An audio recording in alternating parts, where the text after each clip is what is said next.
नमस्कार। कला एकेडमी के इस चैनल पर आप सभी का स्वागत करती हूँ। आज हम प्रताप नारायण मिश्र जी का निबंध शिव मूर्ति का अध्ययन कर उसके महत्वपूर्ण बिंदुओं को समझने का प्रयास करेंगे। तो चलिए हम इस निबंध का वाचन करते हैं। हाँ, अंडरलाइन जो की गई है पंक्तियाँ वे परीक्षा की दृष्टि से महत्वपूर्ण हैं। तो चलिए हम निबंध का वाचन करते हैं। प्रताप नारायण मिश्र शिव मूर्ति निबंध।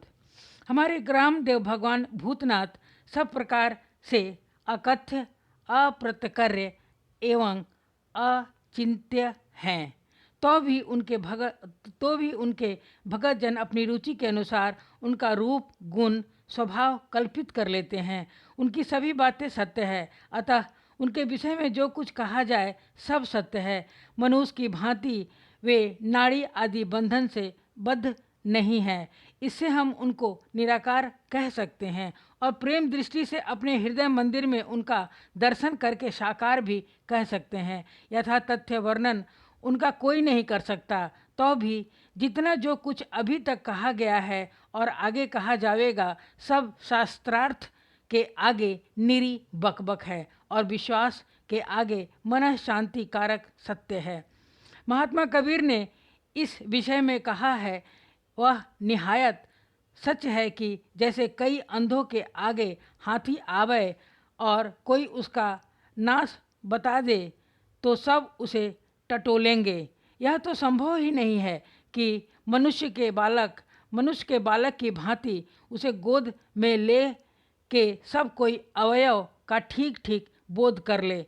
केवल एक अंग टटोल सकते हैं और दांत टटोलने वाला हाथी को खूंटी के समान, कान छूने वाला सूप के समान, पांव स्पर्श करने वाला खंभे के समान कहेगा। यद्यपि हाथी न खूंटे के समान है न खंभे के, पर कहने वालों की बात झूठी भी नहीं है। उसने भली भांति निश्चय किया है और वास्तव में हाथी का एक एक अंग वैसा ही है जैसा वे कहते हैं। ठीक यही हाल ईश्वर के विषय में हमारी बुद्धि का है। हम पूरा वर्णन व पूरा साक्षात कर लें तो वह अनंत कैसे, और यदि निरा अनंत मान के अपने मन और वचना को उसकी ओर से बिल्कुल फेर लें तो हम आस्तिक कैसे। सिद्धांत यह कि हमारी बुद्धि जहाँ तक है वहाँ तक उनकी स्तुति, प्रार्थना, ध्यान, उपासना कर सकते हैं और इसी से हम शांति लाभ करेंगे। उनके साथ जिस प्रकार का जितना संबंध हम रख सके उतना ही हमारा मन, बुद्धि, शरीर, संसार, परमार्थ के लिए मंगल है। जो लोग केवल जगत के दिखावे को व सामाजिक नियम निभाने को इस विषय में कुछ करते हैं, उनसे तो हमारी यही विनय है कि व्यर्थ समय न बितावें।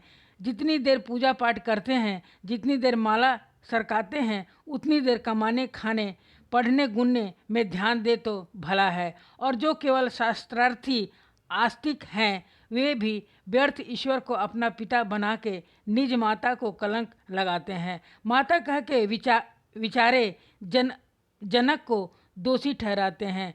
साकार कल्पना करके व्यापकता का और निराकार कह के अस्तित्व का लोभ करते हैं। हमारा यह लेख केवल उनके विनोदार्थ है जो अपनी विचार शक्ति को काम में लाते हैं और ईश्वर के साथ जीवित संबंध रख के हृदय में आनंद पाते हैं तथा आप लाभकारक बातों को समझ के दूसरों को समझाते हैं। प्रिय पाठक, उसकी सभी बातें अनंत है तो मूर्तियाँ भी अनंत प्रकार से बन सकती है और एक एक स्वरूप में अनंत उपदेश प्राप्त हो सकते हैं, पर हमारी बुद्धि अनंत नहीं है। इससे कुछ एक प्रकार की मूर्तियों का कुछ कुछ अर्थ लिखते हैं। मूर्ति बहुधा पाषाण की होती है, जिसका प्रयोजन यह है कि उनसे हमारा दृढ़ संबंध है। दृढ़ वस्तुओं की उपमा पाषाण से दी जाती है। हमारे विश्वास की नींव पत्थर पर है, हमारा धर्म पत्थर का है। ऐसा नहीं कि सहज में और का और हो जाए। इसमें बड़ा सुविधा यह भी है कि एक बार बनवा के रख ली, कई पीढ़ी को छुट्टी हुई। चाहे जैसे असावधान पूजक आवे कोई हानि नहीं हो सकती है। धातु की मूर्ति से यह अर्थ है कि हमारा स्वामी द्रिवणशील अर्थात दयामय है। जहाँ हमारे हृदय में प्रेमांगिनी धधकी, वहीं हमारा प्रभु हम पर पिघल उठा। यदि हम सच्चे तदीय हैं तो वह हमारी दशा के अनुसार बरतेंगे। यह नहीं कि उन्हें अपना नियम पालने से काम, हम चाहे मरे चाहे जिएं। रत्नमयी मूर्ति से यह भाव है कि हमारा ईश्वरीय संबंध अमूल्य है। जैसे पन्ना पुखराज की मूर्ति बिना एक गृहस्थी भर का धन लगाए नहीं हाथ आती, यह बड़े ही अमीर का साध्य है। वैसे ही प्रेम में परमात्मा भी हमको तभी मिलेंगे जब हम अपने ज्ञान का अभिमान खो दें।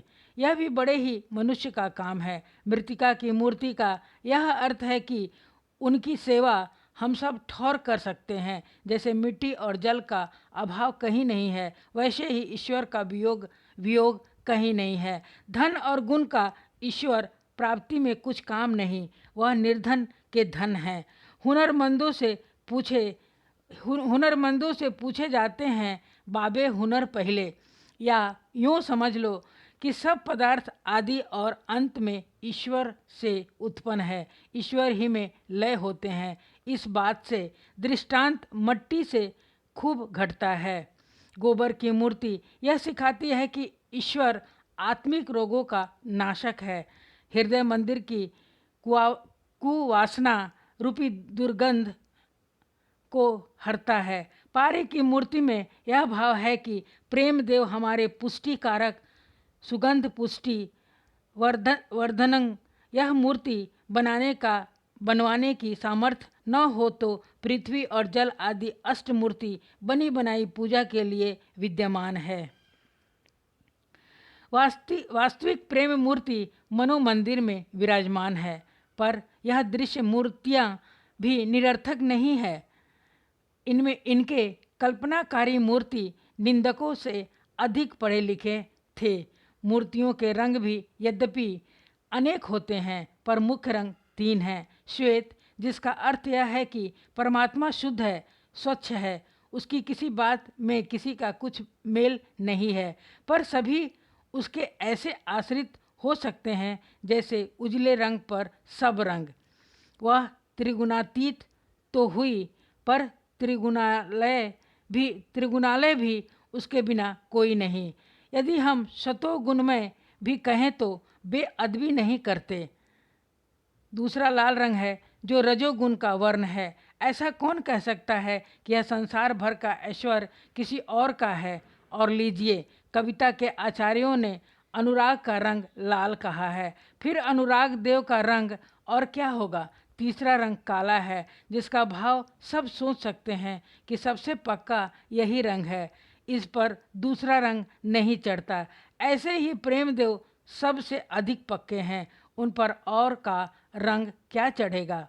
इसके सिवा वाह जगत के प्रकाशक नयन हैं, उनकी पुतली काली होती है, भीतर का प्रकाशक ज्ञान है, उसकी प्रकाशनी विद्या है, जिसकी समस्त पुस्तकें काली मसी से लिखी जाती है। फिर कहिए, जिससे अंतर बाहर दोनों प्रकाशित होते हैं, जो प्रेमियों को आँख की ज्योति से भी प्रियतर है, जो अनंत विद्यामय है, उसका फिर और क्या रंग हम माने।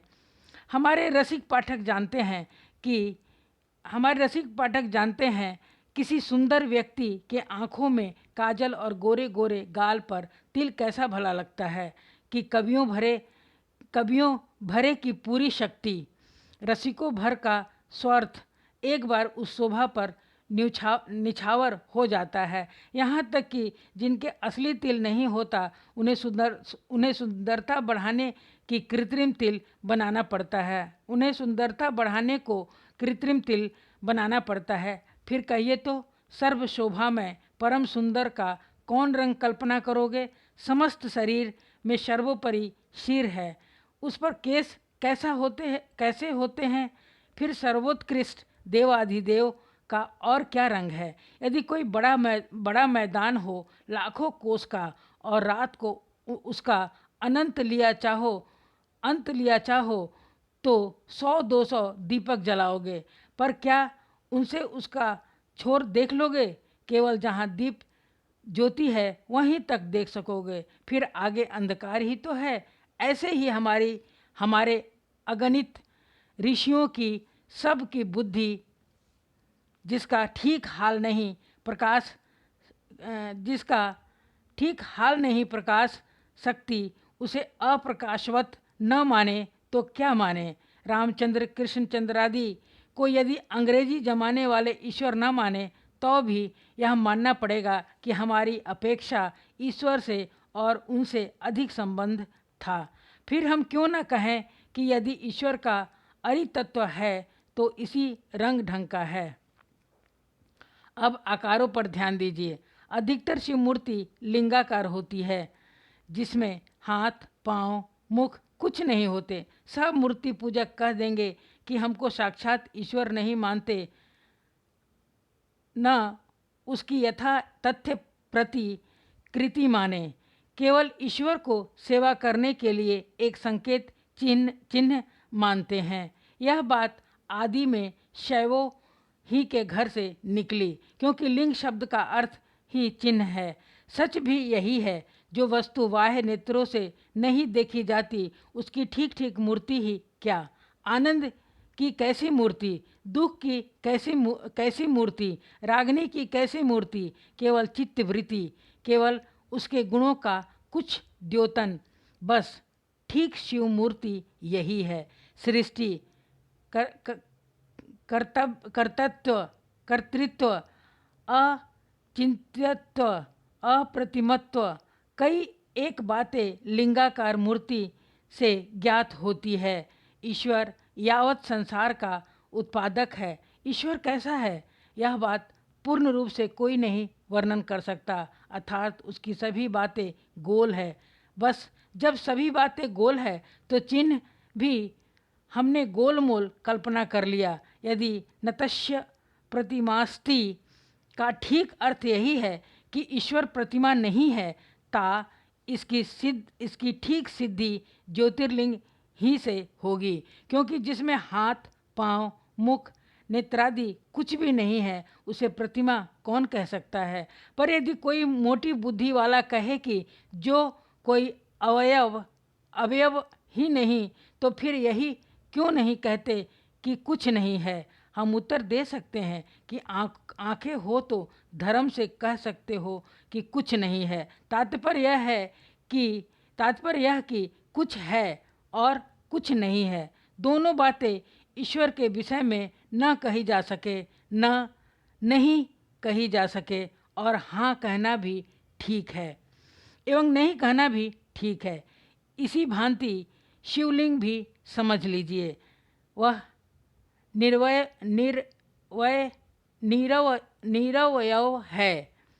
निरवयव है, पर मूर्ति है। वास्तव में यह विषय ऐसा है कि मन, बुद्धि और वाणी से जितना सोचा समझा और कहा जाए उतना ही बढ़ता जाएगा और हम जन्म भर बका करेंगे।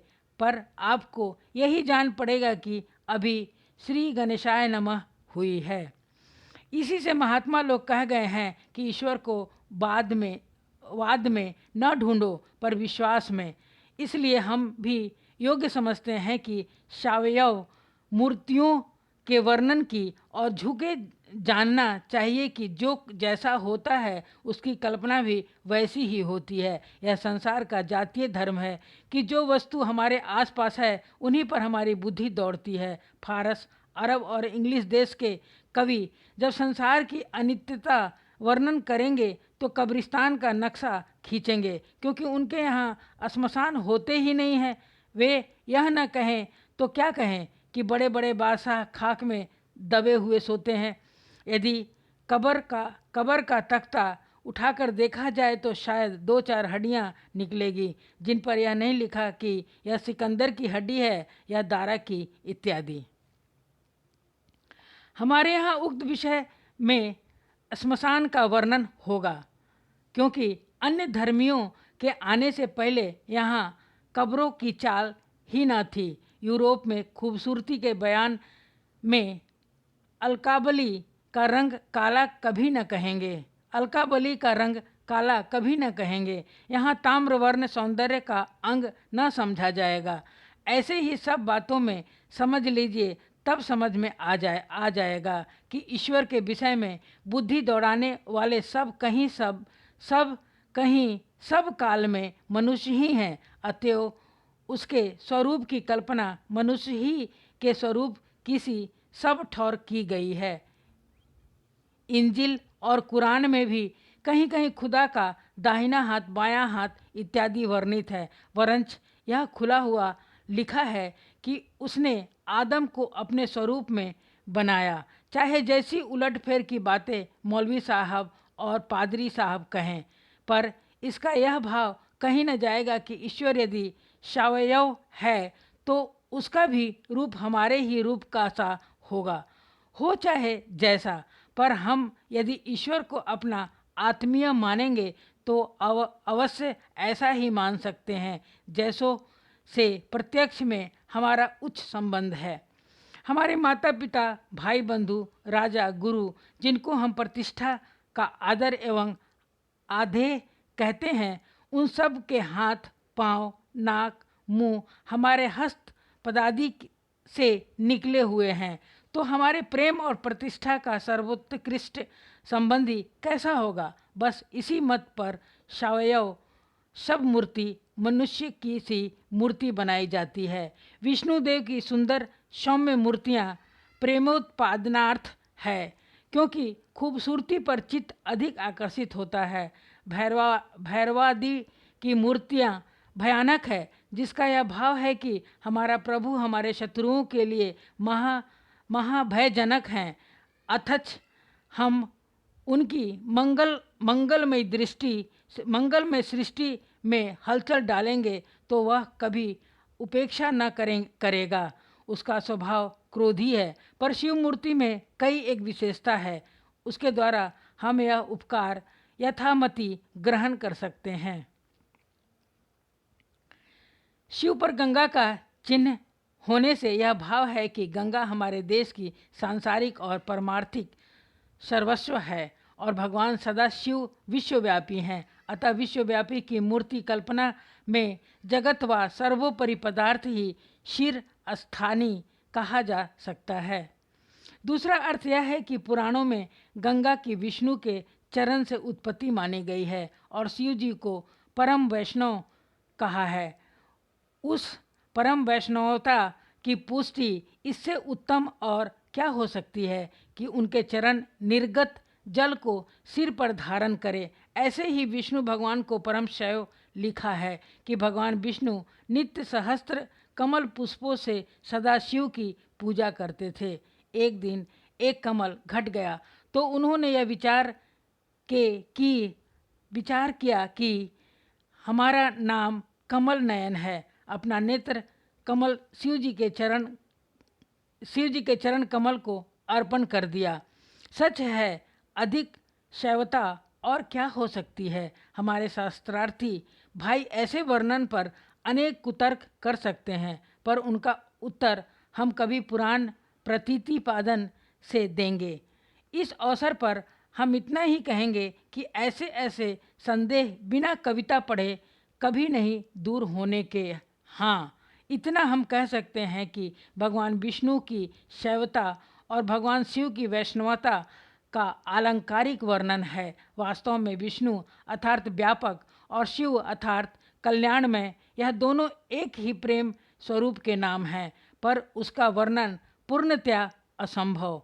अतः कुछ गुण एकत्र करके दो स्वरूप कल्पना कर लिए गए हैं, जिसमें कवियों को वचन शक्ति के लिए आधार मिले। हमारा मुख्य विषय शिव मूर्ति है और वह विशेषतः शैवों के धर्म का आधार है। अतः इन अप्रत्यक्ष विषयों को दिग्दर्शन मात्र कथन करके अपने शैव भाइयों से पूछते हैं कि आप भगवान गंगाधर के पूजक होके वैष्णवों से किस बरते पर द्वेष रख सकते हैं। यदि धर्म से अधिक मतवालेपन पर श्रद्धा हो तो अपने प्रेमाधार भगवान भोलानाथ को परम वैष्णव एवं गंगाधार कहना छोड़ दीजिए। नहीं तो सच्चा शैव वही हो सकता है जो वैष्णव मात्र को आपको देवता समझे। इसी भांति यह भी समझना चाहिए कि गंगा जी परम शक्ति हैं। इससे शैवों को शाक्तों के साथ भी विरोध अयोग्य है। यद्यपि हमारी समझ में तो आस्तिक मात्र को किसी से द्वेष बुद्धि रखना पाप है, क्योंकि सब हमारे जगदीश ही की प्रजा है, सब हमारे खुदा ही के बंदे हैं। इस नाते सभी हमारे आत्मीय बंधु हैं। पर शैव समाज का वैष्णव और शाक्त लोगों से विशेष संबंध ठहरा, अतः इन्हें तो परस्पर महामैत्री से रहना चाहिए। शिव मूर्ति में अकेली गंगा कितना हित कर सकती है। इसे जितने बुद्धिमान जितना विचारे उतना ही अधिक उपदेश प्राप्त कर सकते हैं। इसलिए हम इस विषय को अपने पाठकों के विचार पर छोड़ आगे बढ़ते हैं। बहुत मूर्तियों के 5 मुख होते हैं, जिससे हमारी समझ में यह आता है कि यावत संसार और परमार्थ का तत्व तो 4 वेदों में आपको मिल जाएगा, पर यह न समझिएगा कि उसका दर्शन भी वेद विद्या ही से प्राप्त है। जो कुछ 4 वेद सिखलाते हैं उससे भी उनका रूप उनका गुण अधिक है। वेद उनकी वाणी है, केवल 4 पुस्तकों पर ही उस वाणी की इति नहीं है। एक मुख और है जिसकी प्रेममयी वाणी केवल प्रेमियों के सुनते में आती है। केवल विद्या भिमाणी अधिकाधिक 4 वेद द्वारा बड़ी हद 4 फल पा जाएंगे, पर उनके पंचम मुख संबंधी सुख औरों के लिए है। शिव मूर्ति क्या है और कैसी है, यह बात तो बड़े बड़े ऋषि मुनि भी नहीं कह सकते हम क्या हैं। पर जहाँ तक साधारणतया बहुत सी मूर्तियाँ देखने में आई है, उनका कुछ वर्णन हमने यथामति किया। यद्यपि कोई बड़े बुद्धिमान इस विषय में लिखते तो बहुत सी उत्तमोत्तम बातें और भी लिखते, पर इतने लिखने से भी हमें निश्चय है किसी न किसी भाई का कुछ भला हो ही रहेगा। मरने के पीछे कैलाशवास तो विश्वास की बात है।